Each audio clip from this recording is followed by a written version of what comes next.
सच्चिदानंद। जय सच्चिदानंद। जय सच्चिदानंद।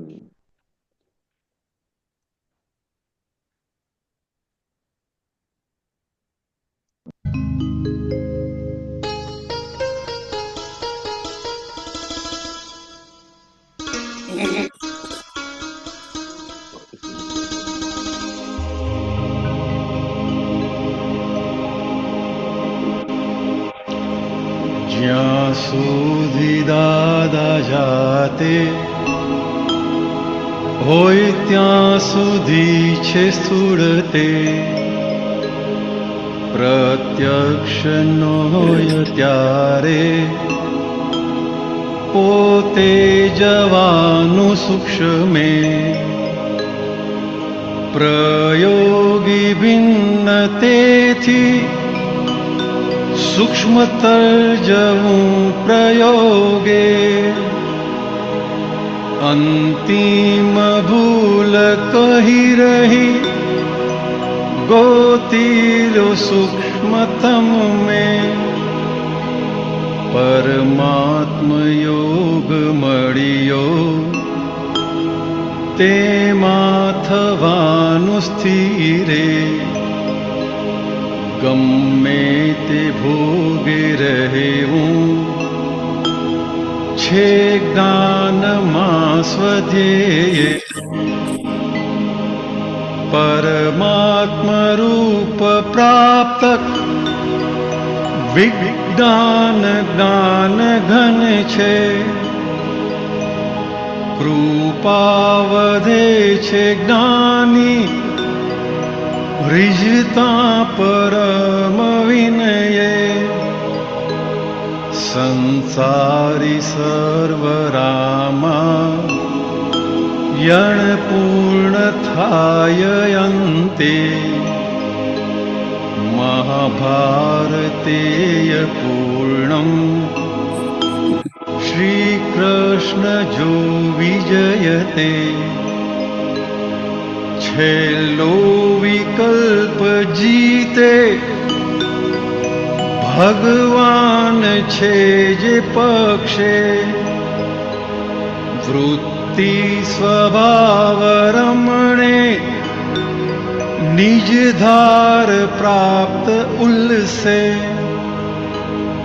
જ્યાં સુધી દાદા સન્મુખ આસ્વાદ મોક્ષ સ્થૂળતે,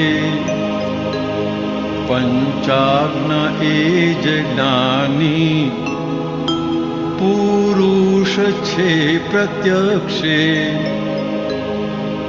એમાં જ વર્તી રહેતા સીજી ઉપલબ્ધ સ્વયમે,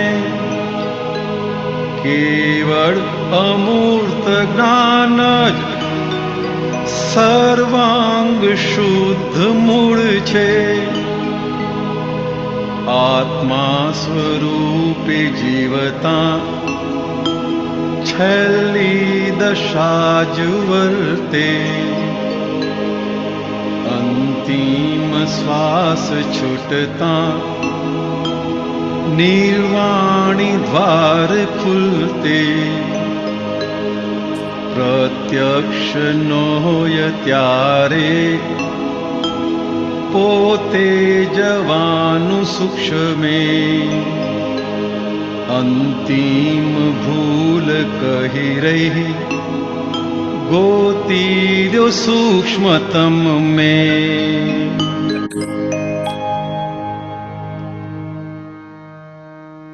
જય સચ્ચિદાનંદ। જય સચ્ચિદાનંદ। સૂક્ષ્મમાં જવાની જે વાત કરી છે એનો મતલબ, છેલ્લો મતલબ એમ થાય છે કે દાદા અને મારામાં અને દાદામાં કોઈ જુદાઈ નથી। હવે આ લગી પહોંચવાનું છે આપણે, તો દાદાએ કીધું બધી શક્તિ ખુલ્લી થઈ જશે। હજી દાદા વચ્ચે જે ભેદ રહે છે ત્યાં પોતે કશે ઊભા છે, હું કરીને નથી ઊભા, પણ મારું કરીને ઊભા છે. અને મારું એવું છે ને, મારાપણું, એ તમને દાદાથી ક્યારે જુદા પાડી દે ખબર જ નહીં પડે. કારણ કે દાદા મારા છે કરીને તો કહીએ છે, દાદા મારા છે કરીને, પણ હું દાદાનો કહી શકતા નથી. હું દાદાનો ક્યારે કહી શકશો કોઈ પણ જ્યારે એમની આજ્ઞા પ્રમાણે રહેતા હોય તો હું દાદાનો. હવે હું દાદાનો થયો એટલે પછી મારો રહ્યો નહીં, અને મારો રહ્યો નહીં એટલે દાદા જેવો જ થઈ ગયો હું. આ બધા આપણે એક અપેક્ષા એમ લાગે કે આ શબ્દની ગોઠવણી છે, પણ ના, આ હકીકત છે. એટલે હવે દાદા મારા લાગે છે એ દાદાની કૃપા, દાદાનો પ્રેમ, દાદાની અંતર જાગૃતિ, એમના અભેદ પ્રેમની પરાકાષ્ઠા અને પ્રમાણ છે. પણ હું દાદાનો થયો તે આખો મારો પુરુષાર્થ, સમજણ, ભક્તિ, અનન્યતા, એટલા બધા જ પ્રમાણ સિદ્ધ થઈ જાય છે. એટલે એમના તરફની કૃપા કામ કરે છે. હવે આપણા તરફનું જે જોઈએ છે ખુલ્લું વાંચણ, સંપૂર્ણ સમર્પણ ભાવ. શાસ્ત્રમાં એમ કીધું છે કે તન મન ધનથી ભગવાનની ભક્તિ કરવી, જ્ઞાનીની આરાધના કરવી, આજ્ઞાનું આરાધન કરવું. તન આપી શકે છે, ધન આપી શકે છે, પણ આ મનનો ભાગ એ બહુ સૂક્ષ્મ છે અને એ સહેલાઈથી અપાય એવો નથી. અહીંયા આપણે હવે એના ઉપર થોડી દ્રષ્ટિ કરીએ કે હું કેમ કરીને દાદાનો થાઉં. દાદાના થવાનું મારું કશું રહ્યું નહીં, મારું કશું રહેશે નહીં, અને મારા પણ નહીં રહ્યું તો દાદા જ દાદા છે બધે. દાદાને એમના પણ ગયું એ બધાના થયા એટલે બધાને એ એમના લાગે છે, દાદા મારા કરીને લાગે છે. એટલે અહીંયા આપણે આ પુરુષાર્થને લક્ષમાં રાખીને દરેક સમયે પોતાની અનન્યતા ચકાસવા જેવી છે કે જો દાદાના થયા ને તો આ જગતના બધાના થઈ જશે, અને બધાના થઈને કોઈના ના થવું એટલે બધાના થવું એટલે પ્રેમ સ્વરૂપ થવું બધા સાથે, અને કોઈના ના થવું એટલે સંપૂર્ણ વિતરાગ થવું. આ બંને પરિણામ એક સાથે સિદ્ધ થાય છે.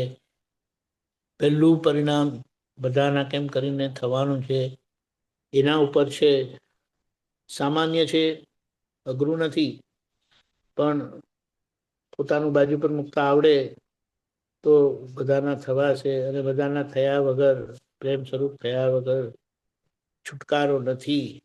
કારણ કે આ પૂતગલ જ્ઞાનનું પરિણામ છે, હું કરીને. એટલે એમાંથી નીકળવા માટે સરસ રસ્તો આપણને દાદા આપ્યો છે. દાદા ભગવાનના સિંહ જે કારો છે, મોટામાં મોટું પ્રતિક્રમણ છે. આના પુરુષાર્થમાં રહીને આપણે ચોક્કસ સંસારની બધી રામાયણ અને મહાભારત આપણે જીતી જઈશું. રાગ દ્વેષ જીતી જઈશું. ગમો અણગમો ભોગવટો માત્ર આપણને હવે અસર કરી શકે નહીં. અને ત્યારે આપણે ખરેખર હજી પોતે કરવા જાય છે. આપ દાદાએ શું કીધું, કંઈ પણ ના ફાવ્યું, કંઈ થયું તો મને મોકલી આપો ને, હું બેઠો છું ને. પણ ના, એટલે પોતે કશે ને કશે આવે છે. જ્યારે આપણે કહીએ કે જો આપણે એજન્સી ચલાવતા હોય અને એજન્સીના પ્રોડક્ટમાં કંઈ વાંધો આવે તો પોતે જ્યાં સુધી કરી શકે ત્યાં સુધી કરે, પણ પછી કહે ને કે મારે રિફર કરવું પડે, કે હું પાછો તમે I get back to you એમ કહે ને, હું ફરીથી તમને કોન્ટેક્ટમાં રહીશ, મારે હવે આગળનું પૂછવું પડશે એમ કરીને. એ ત્યાં લગી તો એવું આવતું જ નથી, બધું પોતાના પર લઈ લે છે.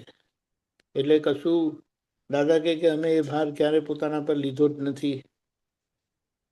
અને એના લીધે આપણને આજ્ઞા આપી શક્યા, હાથમાં મોક્ષ આપી શક્યા, પરમાત્મા યોગ આપી શક્યા. એટલે એ જ પરમાત્મા યોગમાં સ્થિર રહીને આપણે બધાના થઈને જીવી જવાનું છે. એ પ્રાર્થના, એ સમજણ, એ પુરુષાર્થ, એ સમર્પણતા સાથે જય સચ્ચિદાનંદ. આપણે જય સચ્ચિદાનંદ. રાજેશભાઈ કે દરેશભાઈ, આઈ ડોન્ટ નો શું નામ છે, મને એમ કે રાજેશભાઈ છે, એમનો ક્વેશ્ચન છે. બોલો, અનમ્યુટ કરો. મારા મોબાઈલમાં યુટ્યુબ નથી ચાલતું એટલે બાબાનો ફોન લઈને યુઝ ઓકે કરું છું. ઓકે, બરાબર, તો બરાબર, ઓકે. હા. જય સચ્ચિદાનંદ દીપકાનંદજી. જય સચ્ચિદાનંદ. રાજેશભાઈ બોલો. હા, હવે આ જે પહેલું વાક્ય હતું કે પ્રત્યક્ષ ન મળે તો પોતે થવું સૂક્ષ્મ. પ્રત્યક્ષ ના હોય ત્યારે. હા, એટલે હા, બસ એ બાબતે થોડી મતલબ બેસાડવી છે સમજ કે પ્રત્યક્ષ ના હોય ત્યારે આપણે સૂક્ષ્મ જવું કે સૂક્ષ્મ થવું. બરાબર. તો હવે પોતે સૂક્ષ્મ મેં, સૂક્ષ્મમાં હા, જવું. સૂક્ષ્મમાં જવું. બરાબર ને? હા, તો એમાં હવે સૂક્ષ્મમાં જવું છે આપણે. બરાબર. તો એ પ્રતિષ્ઠિત આત્માને લઈને એ શબ્દનું મતલબ ઉદ્બોધન કર્યું છે, થયું છે. ભૂત ક્યાંથી આવ્યું? શું? પ્રતિષ્ઠિત આત્માનું ભૂત ક્યાંથી આવ્યું? એ ભાઈ રાજેશ્વરી માંથી આવ્યું, આઈ થિંક, મારા હિસાબે તો હતું. બરાબર. નહીં. એટલે એ થોડું સમજવું હતું. કોઈની એવી તાકાત નથી. આ હા, બધા ભૂત આજુબાજુ સમજો, ઓળખો અને હા. આ પ્રભાવ અસરમાંથી નીકળો. નીકળો. બરાબર. ના, એટલે ખાસ એ જ કે વસ્તુ હવે સ્પષ્ટતાથી કહું છું કે જેટલી વાર દાદાએ સ્પષ્ટપણે કીધી છે ને તેને શું કહેવાય, પ્રમાણિત કરી લો. કોઈ કાંઈ પણ કહે ને, આ વાત આવતી જ નથી. સમજાય છે રાજેશભાઈ? બર એટલે તમે પ્રતિષ્ઠિત આત્મા નથી. આ રાજેશભાઈ પ્રતિષ્ઠિત આત્મા. તમે પ્રતિષ્ઠિત આત્મા નથી, રાજેશભાઈ પ્રતિષ્ઠિત આત્મા છે. એ તો શુદ્ધાત્મા બરાબર. અંતરાત્મા દશા એ જાગ્રત થયેલા જીવી રહેલા છો. ખબર પડી? બરાબર. એટલે હવે જે હવે મેઇન પોઈન્ટ આવ્યો. એક મિનિટ. હવે મેઇન પોઈન્ટ આવ્યો કે જે આપે કહ્યું ને, એમાં ભૂલ થશે તો બધા જ પરિણામમાં ભૂલ થશે.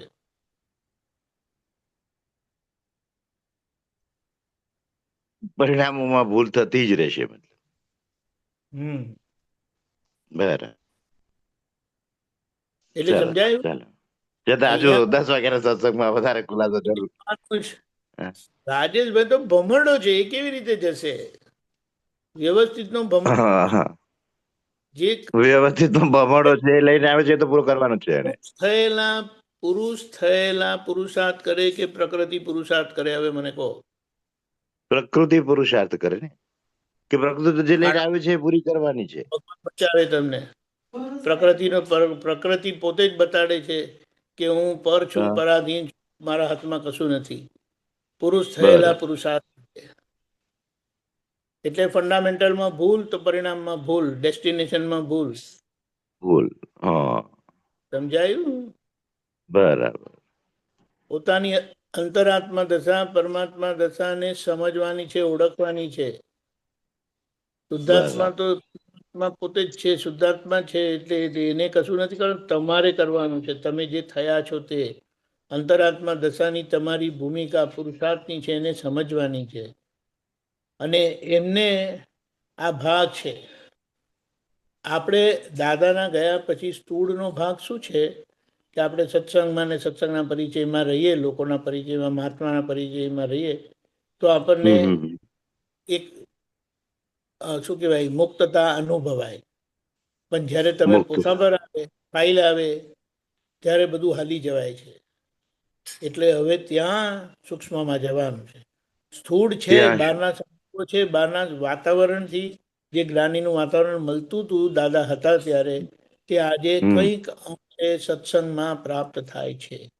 એટલે એ સત્સંગમાં આપણે જઈએ તો એ સ્વાદ સ્થૂળ છે, કારણ કે સૂક્ષ્મ દાદાની આજ્ઞા સૂક્ષ્મ છે, સૂક્ષ્મતર છે, સૂક્ષ્મતમ છે.